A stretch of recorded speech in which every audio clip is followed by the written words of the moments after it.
This is the North Shore Community Association's podcast, June 11th, 2021.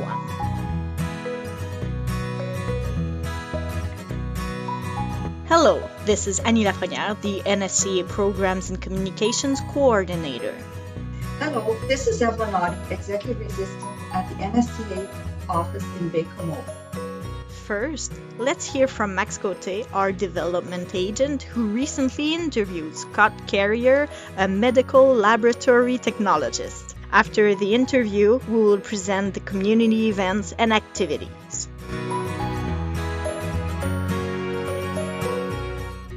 This is another great interview of a community member on the NSCA podcast.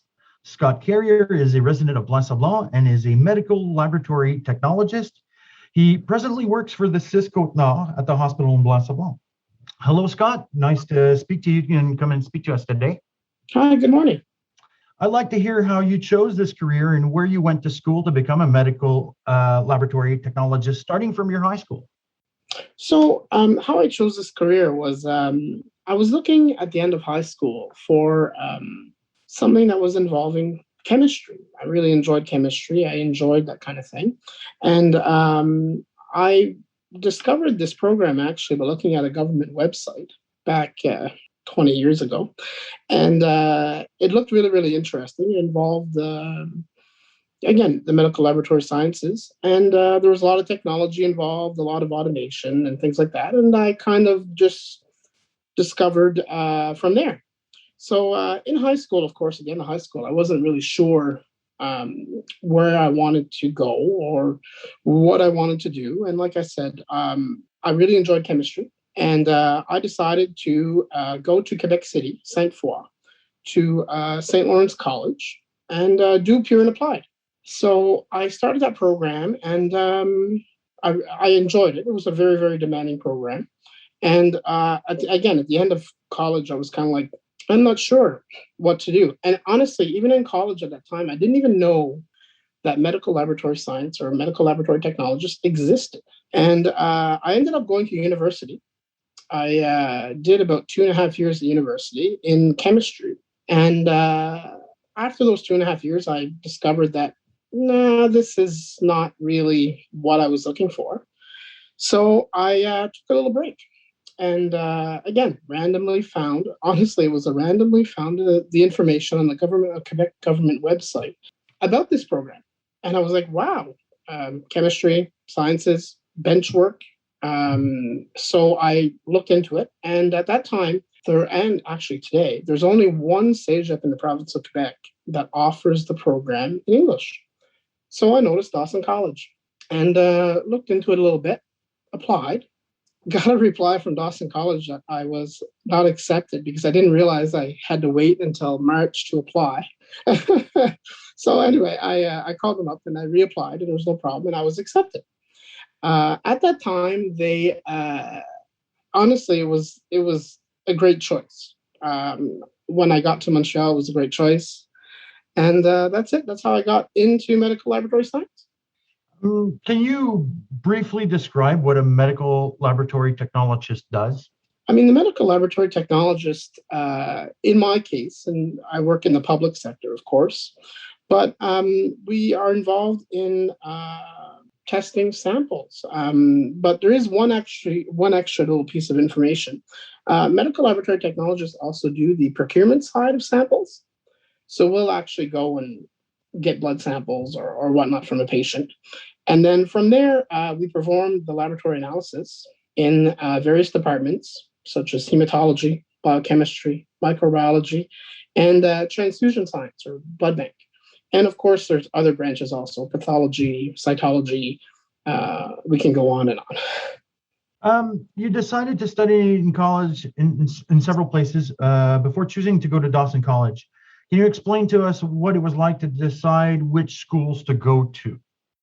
Well, again, back when I finished high school, I decided to go to St. Lawrence in Quebec City because my brother was actually attending there. And I decided, again, to go in pure and apply because, again, I wasn't 100% sure where I was going to go. So that was kind of my decision for St. Lawrence.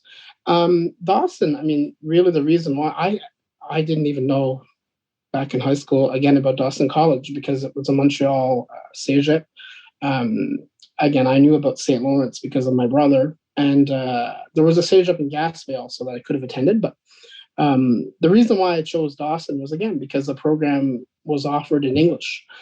Even though a medical laboratory technologist program is offered in other cégeps in the province of Quebec, I forget exactly the number, but Dawson was the pick because it was in English. Can you describe to me what the CEGEP experience was like going through this 3-year program at CEGEP? Well, medical laboratory technologist, the program, I mean, it is a professional 3-year program. It's actually a really demanding program because there's kind of an academic side, of course, and there's the laboratory clinical side.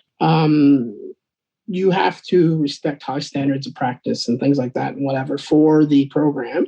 So it was quite involved. But in my case, I was, can't say lucky, but I had credits from my previous experience in CEGEP. So there were certain credits that I was able to save myself from, in a sense. So I was able to focus a lot on the medical laboratory technologist program. At the end of the program, also there's a clinical trial period, kind of, where you actually go and work side by side with medical laboratory technologists in a hospital. So you get really hands-on, really practical, really, you really see if this is where you're headed to. And again, working in that case, you're showing the public side, right? You're showing the public laboratory side.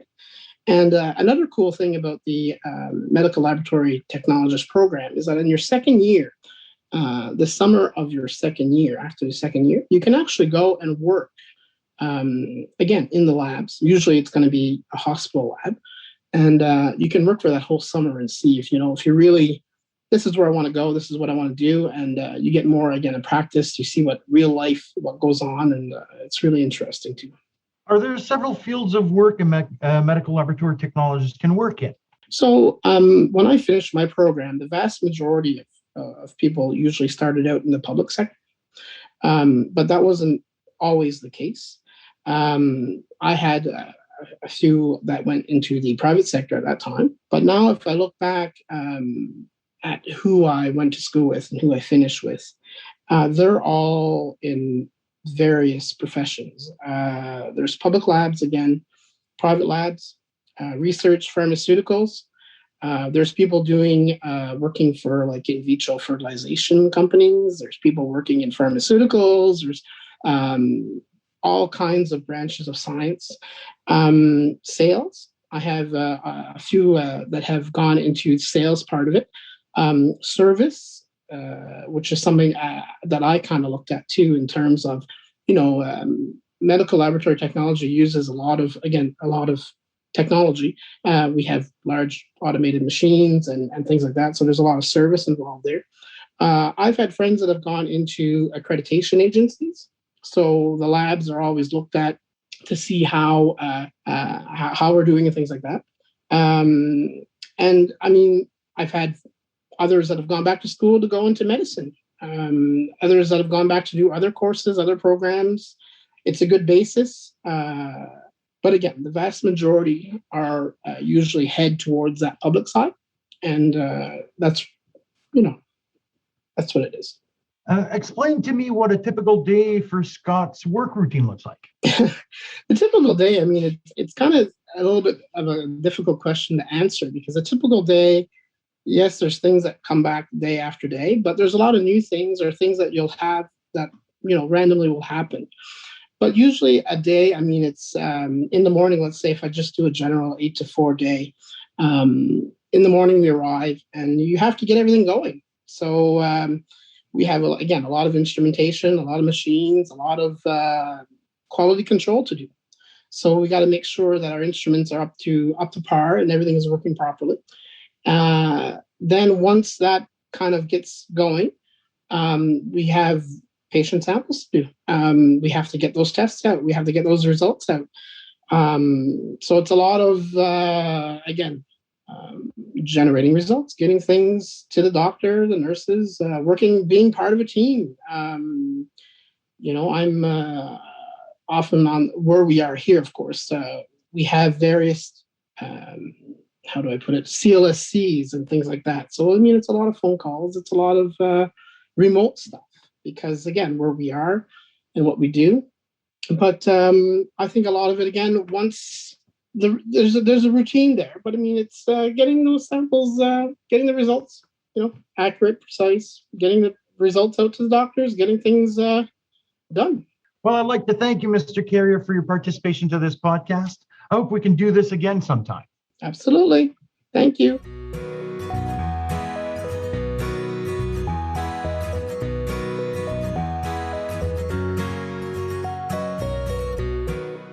The NSCA is working on some new programs in early childhood, and we need your help. We ask English-speaking parents of children 0 to 8 years old to respond to a survey on your needs and interests. It has 13 questions and takes less than 10 minutes to fill out. If you participate in the survey, you have a chance to win 3 prizes: a $75 cash prize, a $50 board game grab bag, and a $25 gift certificate to a local bookstore. The survey is online and can be accessed from our Facebook page or the NSCA website.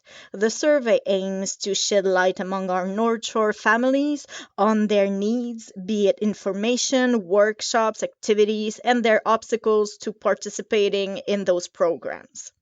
With the information gathered by the NSCA, we will be better informed on how to reach families on the North Shore to publicize services catered and customized to their needs.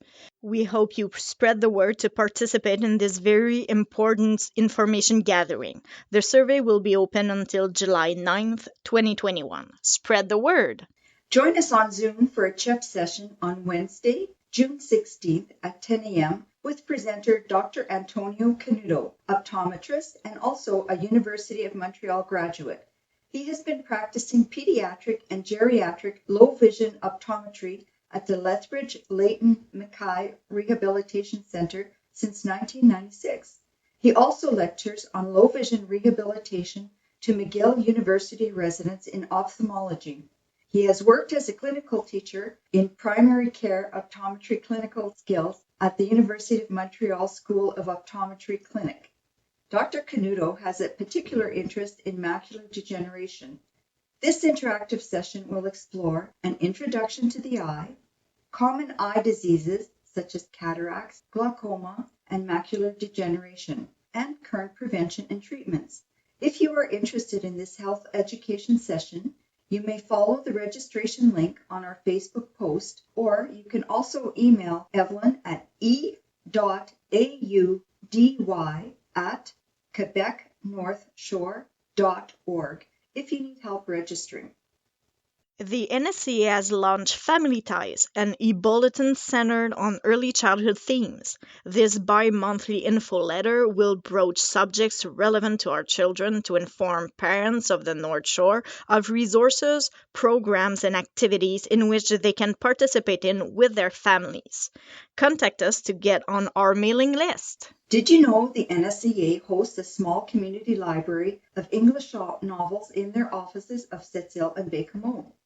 You need only to come and see us and go back home with a novel suited to your taste. Sept-îles has more than 100 books, and baie-comeau has around 30, separated into categories like mystery and historical novels.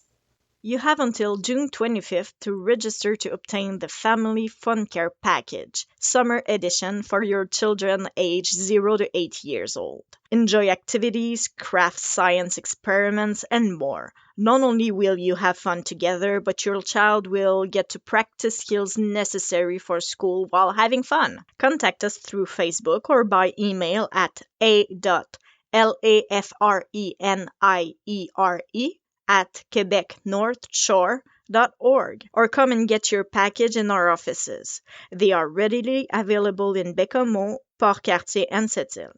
If you're outside of these municipalities but still in our territory, please contact us. Stay tuned for the fall edition of the Family Fun Care Packages. There's still time to apply for the NSCA Student Community Involvement Bursary.